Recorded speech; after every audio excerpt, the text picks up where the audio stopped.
Hello বন্ধুরা, তোমরা সবাই কেমন আছো? আশা করি তোমরা সবাই খুব ভালো আছো। তো চলে আসলাম আমি আরও একটা ভ্লগ নিয়ে। তো এই ভিডিওটা করার উদ্দেশ্য হচ্ছে আজকে আমাদের দুজনার দুই স্বামী স্ত্রী আমাদের বিবাহবার্ষিকী। কোনো স্পেশালিটি কোনো কিচ্ছু নেই। অন্যান্য বছরে আমরা একটুখানি ঘরে ভালো মন্দ রান্নাবান্না করি, যেমন কি ধরো চিকেন রান্না করি আর একটু কেক এনে কাটাকাটি করি নিজেদের মধ্যে। এবছর সেরকম কোনো প্ল্যান নেই।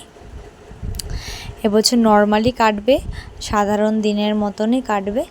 আর এদিকে আজকে ঘরে কিছু নানান রকমের কাজ আছে। দেখো, এই বাসনগুলো আগের দিনকে মেজে ফেলেছি।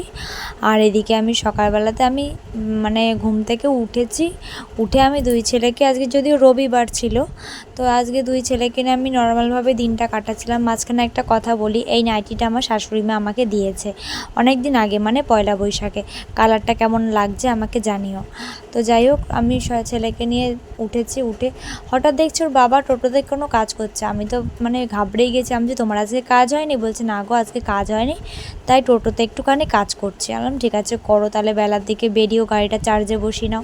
এদিকে আমার রান্নাবান্নার জোগাড়যন্ত্র শুরু। আজকে নিরামিষ রান্না করব। এখন আমাদের পরিস্থিতির কথা তো তোমরা কম বেশি ভালোই জানো।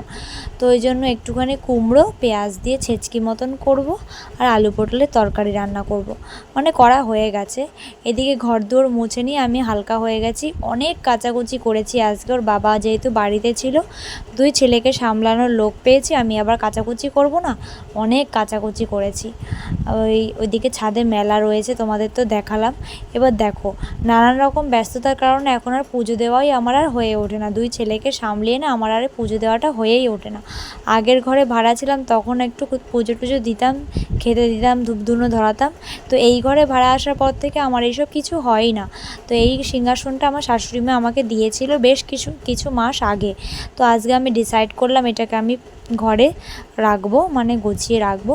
তোর বাবাকে বললাম, দেখো না এটা কোথাও টাঙানো যায় কি না। তো ফার্স্টে যে জায়গাটা দেখিয়েছিল সেদিকে আর কি রাখতে নেই। তো যে এখন যেখানে রয়েছে সেদিক করেই রাখতে হয় ঠাকুরের সিংহাসনকে। তো সেটারই প্রস্তুতি চলছে। তো ওটাকে টাঙিয়ে দেবে। তো আমি এখনও স্নান করিনি। আমি এইসব ওকে হাতে গুছিয়ে দিয়ে তারপর স্নান করে এসে ঠাকুরের সব কিছু আজকে আমি ধুয়েছি। ঠাকুরের ধুয়ে টুয়ে আমি ঠাকুরের আজকে ওখানটাতে সিংহাসনে বসাবো। ওই জন্য আজকে বিশেষ করে নিরামিষ রান্না করেছি। আর আমাদের কি আর বলবো তোমাদেরকে, তোমরা তো কম বেশি জানোই। এখন আর কি তোমাদের আলাদা করে বলবো, পরিস্থিতি এখন সেরকমভাবে কিছুই ঠিক হয়নি। দেখতেই তো পাচ্ছ, ওর বাবার কাজ হয়নি। এদিকে দেখো, আমি টাঙিয়ে ওর বাবা ওটাকে ঝুলিয়ে দিয়েছে পেরেকে। এদিকে আমি ঠাকুরটাকে রেখেও দিয়েছি, বেশ ধূপকাঠিও ধরাই দেবো। এদিকে দেখো, এইসব শোকেজের এই জায়গাটা গুছিয়ে ফেলেছে সবাই, দুজনে মিলে আমরা করেছি এইগুলো। তো এখন আমার স্নান টান করা হয়ে গেছে। এখন দেখো, খাওয়া দাওয়া করিয়ে ছোটো ছেলেকে ঘুম পাড়াতে বসেছে। এবার বড়ো ছেলে দেখো কীভাবে সুরসুর করে না ঘুমানো, ঘুমাতে চাইবে না, কি বাহানায় আমার ঘর থেকে বেরিয়ে ও মায়ের ঘরে যাবে। ওকে এখন আর কোনোভাবেই রাগারাগি মারধর করে কিছুভাবেই ওকে আর ঘরে আটকে রাখা যায় না। ও আমার মায়ের ঘরে গিয়ে মায়ের পিছন পিছন থাকবে, নয়তো ছড়িয়ে ছিটিয়ে খেলা করবে। তো আমি মানা করি না। যাই হোক, ঘরে আটকাই তো থাকে, রাস্তায় তো আর ঘোরে না। তো এইদিকে পাশের আমি যেই বাড়িতে ভাড়া থাকি ওই কাকিমা, আমাদের মায়ের বাড়ির সামনের অপোজিট ঘরের কাকিমা, আমাদের পাশের জমিতে তাদের আরও একটা বাড়ি হচ্ছে। তো ছাদ ঢালাই হলো, তোমরা তো দেখতেই পেলে প্রথমের ভিডিওর ক্লিপটাতে, যে ওখানটাতে ঝালাইয়ের হচ্ছে, মেশিন ঘুরছে ওখানে। তো যাই হোক, সেটা অন্য কথা। তো এইদিকে দেখো, আমি ছোটো ছেলেকে ঘুম পাড়ানোর প্রস্তুতি নিচ্ছি, ঘুমটুম পাড়িয়ে দেবো। ওর বাবা যেহেতু গাড়িটা আগের দিন রাত্রিরে চার্জে বসায়নি, ও তো আর বুঝতে পারেনি পরের দিন সকালে কাজ হবে না। তাই জন্য ও বাড়িতে এসে যেই দেখলো সকালে কাজ হয়নি, তাই জন্য সকালে গাড়িটাতে কি একটা কাজ করতে করতে চার্জে বসিয়ে দিল। ও বলল দুপুরে লাঞ্চ টাঞ্চ করে তারপরে ভাড়া খাটতে বেরাবে। তো দেখতে এর মধ্যে তো তোমরা দেখতেই পেলে যে আমাদের বিবাহবার্ষিকী নিয়ে কোনো কিছু আধিক্যতা এবছর হয়নি। এদিকে সন্ধে হয়ে গেছে, আমি ঘুম থেকে উঠে ঘরদোর ঝাড় দিয়ে এদিকে ধূপকাঠি ধরিয়ে দিয়েছি। এদিকে দুই ছেলে ঘরটার কি অবস্থা করেছে, ওদেরকে সুজি দুধ বিস্কুট বানিয়ে খাইয়ে দিয়েছি। বিছানাপত্রের অবস্থা খুবই খারাপ করে রেখেছে। আর এদিকে দেখো, সন্ধে অনেকটাই হয়ে গেছে, তাও প্রায় 7টার মতন বাজে। তোর বাবাকে বলেছিলাম যে একটু 7টার মধ্যে বাড়িতে এসো, কারণ কি ঘরে কোনো সবজি বাজার কিচ্ছু নেই, বাজার করতে হবে।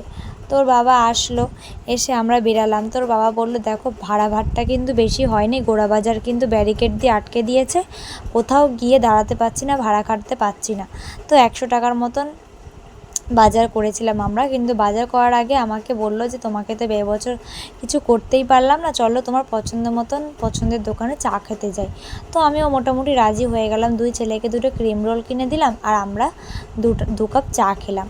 তো ফেরার পথে দেখলাম যেখানে ফাংশান হচ্ছে চায়ের দোকানের পাশে, প্রচণ্ড ভিড়। আর ফাংশানের অর্গানাইজেশনটা খুব দারুণ হয়েছে, কারণ কি স্টেজে নাচ করছে আর ওইদিকে স্ক্রিন লাগানো ছিল, মানে যারা ভিড়ে দাঁড়িয়ে দেখতে পারবে না তারা স্ক্রিনে ডান্সের শোটা দেখতে পারবে, মানে প্রোগ্রামটা পুরোটাই নোটিস করতে পারবে। তোমাদেরকে আমি দেখাচ্ছি চলো। এখানে এতটাই ভিড়, মানে ভাবনায় পড়ে গেছিলো আমার বর যে গাড়ি নিয়ে যেতে পারবে কি না। এদিকে দেখো স্ক্রিনটা, অনেকেই স্ক্রিনে দেখছে। তো আমরা এদিকে দেখতে দেখতে বাজার করে আমরাও বাড়ি ফিরে এলাম। কোনো স্পেশালিটি ছিল না। তোমরা ভালো থেকো সবাই, টাটা।